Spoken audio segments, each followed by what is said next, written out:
రాజుల మొదటి గ్రంథము అధ్యాయము 18 పరిశుద్ధ వచనములు 20 నుండి 40 వరకు. కర్మెలు కొండ మీద బలి. అహాబు ఇశ్రాయేలీయులందరినీ బాలు ప్రవక్తలను కర్మెలు కొండ మీద ప్రోగు చేసెను.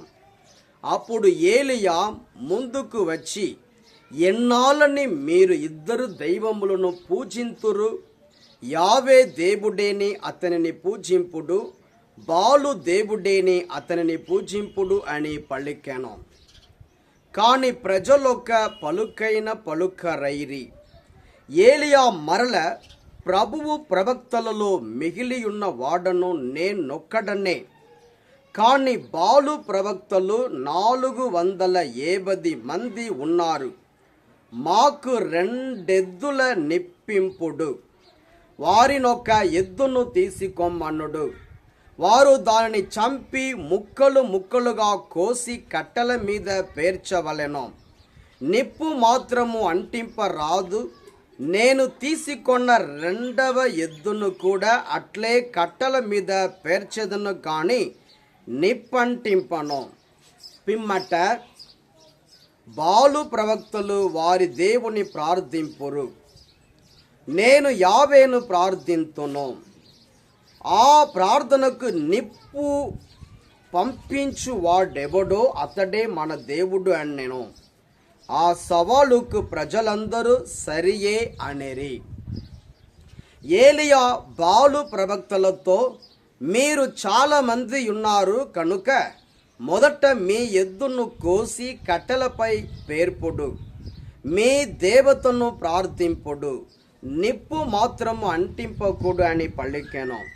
వారట్లే తమ ఎద్దును కోసి కట్టెలపై పేర్చి ప్రొద్దుటి నుండి మధ్యాహ్నము వరకు బాలు దేవత పేర ప్రార్థన చేసిరి. బాలు మా మొర వినుము అని అరచిరి. తాము నిర్మించిన బలిపీఠము చుట్టూ తిరిగి చిందులు త్రొక్కిరి. అయినను వారి దేవత పలుకలేదు. మధ్యాహ్నమైన పిమ్మట ఏలియా వారిని వేలాకోలము చేయుచు, మీరు కొలుచు బాలు దేవుడిని పెద్దగా పిలువుడు. పాపము అతడేదో ఆలోచనలో పడి ఉండవచ్చును, లేదా ఏదో పనిలో మునిగి ఉండవచ్చును. ఒకవేళ ఎక్కడికైనా ప్రయాణము కట్టి ఉండవచ్చును, లేదా నిద్రించుచుండవచ్చును. ఇప్పుడు మీ పలుకులు ఆలగించి మేల్కొనులే అనెను. ఆ మాటలు విని బాలు ప్రవక్త లింకను పెద్దగా కేకలు వేయుచు తమ ఆచారము చొప్పున నెత్తురు కారు వరకు కత్తులతో పాకులతో శరీరము కోసికొనిరి. మధ్యాహ్నము దాటిపోయెను. సాయంకాల నైవేద్యం మర్పించు సమయము వరకు వారు ఆవేశముతో మంత్రములు వల్లించిరి. అయినను వారి దేవత పలుకలేదు, జవాబియ్యలేదు.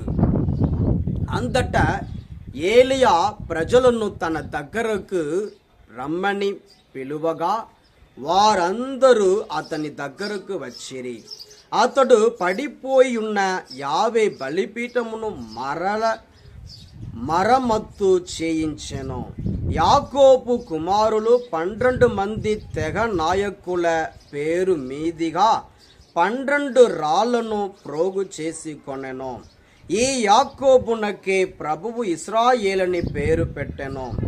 ప్రభువు నామమున ఒక బలిపీఠము నిర్మించి దాని చుట్టూ 2 కడవల నీళ్లు పట్టు కందకము త్రవ్వించెను.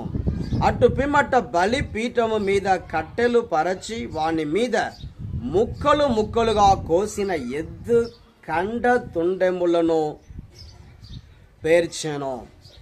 అటు తరువాత 4 కడవల నీళ్లు తెచ్చి కట్టెల మీదను మాంసపు ముక్కల మీదను కుమ్మరింపుడని ప్రజలను ఆజ్ఞాపించెను.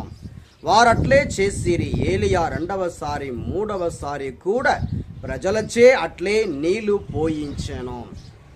నీళ్లు బలిపీఠము మీది నుండి దారులుగా కారి ప్రక్కనున్న కందకమును నింపెను. సాయంకాల నైవేద్యము అర్పించు సమయమున ఏలియా బలిపీఠమును సమీపించి, అబ్రహాము, ఈసాకు, యాకోబుల దేవుడవైన ప్రభు, నీవు ఇశ్రాయేలు దేవుడవనియు నీ భక్తుడనైన నేను నీ ఆజ్ఞ పైననే ఈ పనులన్నిటినీ చేసి తిననియు ఇప్పుడు వెల్లడి చేయుము. ప్రభు, నా మొరాలింపుము, నీవే దేవుడవు అనియు వీరిని మరల తిరిగి నీ చెంతకు రాబట్టుకొంటివనియు వీరి ఎదుట రుజువు చేయుము అని ప్రార్థించాను. అప్పుడు ప్రభువు పంపిన అగ్ని బలిపీఠము పైకి దిగివచ్చి పీఠమును, కట్టెలను, గంధకములోని నీటిని దహించెను. ఆ అగ్నిని చూచి ప్రజలందరూ నేల మీద బోరగిలపడి దండము పెట్టి, యావేయే దేవుడు, యావే ఒక్కడే దేవుడు అని పళ్ళెక్కెను. ఏలియా, బాలు ప్రవక్తలను పట్టుకొనుడు, ఎవరిని తప్పించుకొని పోనీయకుడు అనెను. ప్రజలు ఆ ప్రవక్తలను పట్టుకొనగా ఏలియా వారినందరినీ కీషోను వాగు వద్దకు నడిపించుకొని పోయి అక్కడ వధించెను. ఇది ప్రభుని వాక్కు. సర్వేశ్వరునికి వందనములు. మత్తయి సువార్త 5వ అధ్యాయము పరిశుద్ధ వచనములు 17 నుండి 19 వరకు. నేను ధర్మశాస్త్రమును ప్రవక్తల ప్రబోధమును రద్దు చేయవచ్చితినని తలంపవలదు. నేను వచ్చినది వానిని సంపూర్ణ మొనర్చుటకే గాని రద్దు చేయుటకు కాదు. పరలోక భూలోకములు కదించినను ధర్మశాస్త్రములోని ఒక్క అల్పాక్షరమైనను ఒక్క పొల్లు అయినను వ్యర్థము కాక అంతయు నెరవేరునని నొక్కి వకాణించుచున్నాను. కాబట్టి ఎవరైనా ఈ ఆజ్ఞలలో ఏ అత్యల్పమైన దానినైనను భంగపరచి అట్లు జనులకు బోధించునో అట్టివాడు పరలోక రాజ్యమున అత్యల్పుడుగా పరిగణింపబడును. ఎవడు ఈ ధర్మశాస్త్రమును ఆచరించి అట్లు జనులకు బోధించునో అట్టివాడు పరలోక రాజ్యమున అత్యధికునిగా పరిగణింపబడును. ఇది క్రీస్తు సువిశేషము. క్రీస్తువా మీకు స్తుతి కలుగును గాక.